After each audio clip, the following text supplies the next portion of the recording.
हर एक वो चीज जो परमेश्वर की वाणी को सुनने में रुकावट उत्पन्न कर दे, catch fire, catch fire, catch fire. नाव। और यहोवा ने नूह से कहा, तू अपने सारे घराने समेत जहाज में जा, क्योंकि मैंने इस समय के लोगों में से केवल तुझे अपनी दृष्टि में धर्मी देखा है।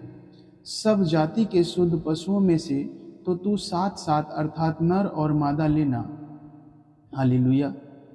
पर जो पशु शुद्ध नहीं है उनमें से 2-2 लेना, अर्थात नर और मादा।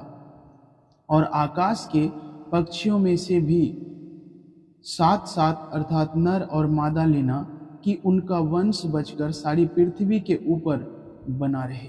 विश्वास ही से नूह ने उन बातों के विषय में जो उस समय दिखाई न पड़ती थी, चितौनी पाकर भक्ति के साथ अपने घराने के बचाव के लिए जहाज बनाया। हालेलुया। और उसके द्वारा उसने संसार को दोषी ठहराया और उस धर्म का वारिस हुआ जो विश्वास से होता है। उत्पत्ति की पुस्तक अध्याय 7 वचन 1 से 3, इब्रानियों की पत्री अध्याय 11 और 7 वचन। नूह धरती के सारे जीव जंतुओं को नाव पर बिठाने के द्वारा धरती पर फैले पानी के मार से बच सका। Thank you Jesus. जिस प्रकार से नाव में सारे जीवों को बचाया था, आज मसीह हमें ईश्वरीय नाव बनकर बचाता है। Thank you Jesus. नाव का अध्ययन हमें बड़ी खूबसूरती के साथ मसीह के जीवन के बारे में बताता है। नाव परमेश्वर की योजना, नाव परमेश्वर की पहल थी। इसका मनुष्य से कुछ लेना देना नहीं था। परमेश्वर ने ही नूह को इस नाव बनाने का नक्शा एवं माप दिया था। परमेश्वर ने ही उसे नाव के भीतर भेजा, अब उसने ही बाहर से द्वार बंद कर दिया। उत्पत्ति की पुस्तक अध्याय 7 और 16 वचन। मनुष्य को नाश से बचाने के लिए परमेश्वर ने नाव का इस्तेमाल किया। उसी प्रकार से मसीह अर्थात ईश्वरीय नाव भी मानव जाति को बचाने के लिए परमेश्वर की योजना है। नूह ने अपने आप गोपेर की लकड़ी से नाव बनाई। परमेश्वर ने मानव जाति के छुटकारे की योजना तैयार की। Thank you Jesus. चाहे पानी कितना गहरा या प्रचंड हो, वे उसके ऊपर तैर रहे थे। उत्पत्ति की पुस्तक अध्याय 7 वचन 17 से 18। यहाँ तक कि ऊंचे पर्वत भी पानी में डूब गए, परंतु नाव तैरती रही। उत्पत्ति की पुस्तक अध्याय 7 और 19 वचन। जो उस नाव के साथ हुआ वह नूह के साथ हुआ। हालेलुया। नाव मसीह का प्रतीक है। जिस प्रकार से नूह का परिवार उठा लिया गया, उसी प्रकार से हम भी मसीह यीशु में स्वर्गीय स्थानों में उठाए गए हैं। हालेलुया। इफिसियों की पत्री अध्याय 1 और 21 वचन, अध्याय 2 और 6 वचन। मसीह में हम शक्तियों और प्रधानताओं से तथा अपनी सारी समस्याओं से बहुत ऊपर हैं। हम उसमें इस हद तक एक हो गए कि जब वह मरा, हम भी उसके साथ मर गए। गलातियों की पत्री अध्याय 2 और 20 वचन। जब वह जीवित हुआ तो हम भी उसके साथ जीवित हो गए। इफिसियों की पत्री अध्याय 2 और 5 वचन। Thank you Jesus. वह जब ऊपर उठाया गया तो हम भी उसके साथ ऊपर उठाए गए। हालेलुया। और अब हम उसके साथ स्वर्गीय स्थानों में विराजमान हैं। कुलुसियों की पत्री अध्याय 3 और 1 वचन। बचाने वाली नाव। कल्पना करके देखें, नूह के चारों ओर मृत्यु बिखरी पड़ी थी। पक्षी, चौपाए, रेंगने वाले जंतु, जानवर और संपूर्ण मानव जाति, जितने प्राणी थे सब मर गए। उसके चारों ओर चिल्लाहट, चीखे मचा हुआ था, परंतु जहाज के भीतर सिद्ध विश्राम एवं शांति थी। हम जानते हैं कि सारा संसार नाश होने के लिए शैतान के वश में है।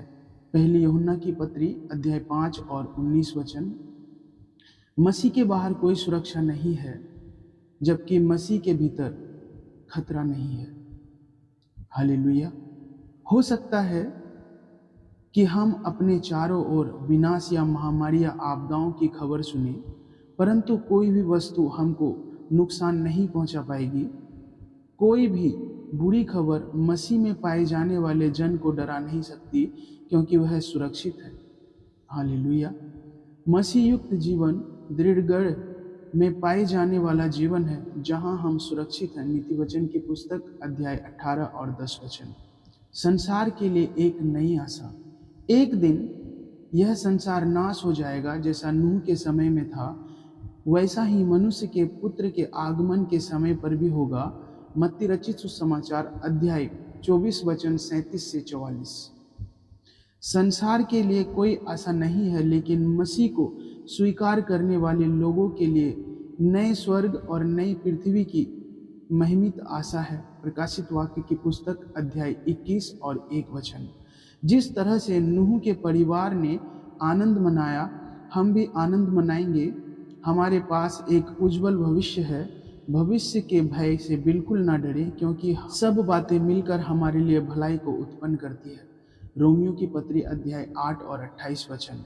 सारे प्रयोजन नाव के भीतर नूह के परिवार और सारे सजीव प्राणियों के लिए बहुतायत से भोजन वस्तुओं का इंतजाम किया गया था। उसे बोने या काटने की जरूरत नहीं थी। वह अपनी जरूरतों के लिए बिल्कुल चिंतित नहीं था। उसे मात्र भंडार से मसीह में परमेश्वर ने हमारी ज़रूरतों के लिए पहले ही बहुतायत से इंतज़ाम किए हुए हैं। हमको चिंता करने या डरने की ज़रूरत नहीं है। मसीह में हम स्वर्गीय एवं ज़मीनी आशीषों से आशीषित किए गए हैं। इफिसियों की पत्री अध्याय 1 वचन 3, दूसरी पत्रस की पत्री अध्याय 1 वचन 3 और 4।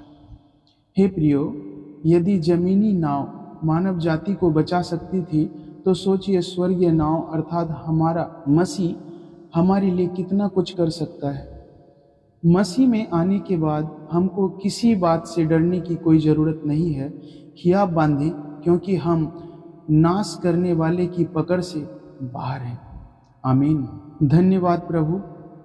मैं भी आपके समान ही इस संसार में हूँ। आपके प्रकट होने पर मैं भी आपके समान होऊंगा और आपको संपूर्णता में देखूंगा। आपका नाम एक दृढ़ मीनार है और मसीह में होने के कारण मैं इसमें शरण लेकर बच जाता हूँ। आमीन। लाइक करें, शेयर करें और सब्सक्राइब करें। The best is coming next. Thank you Jesus.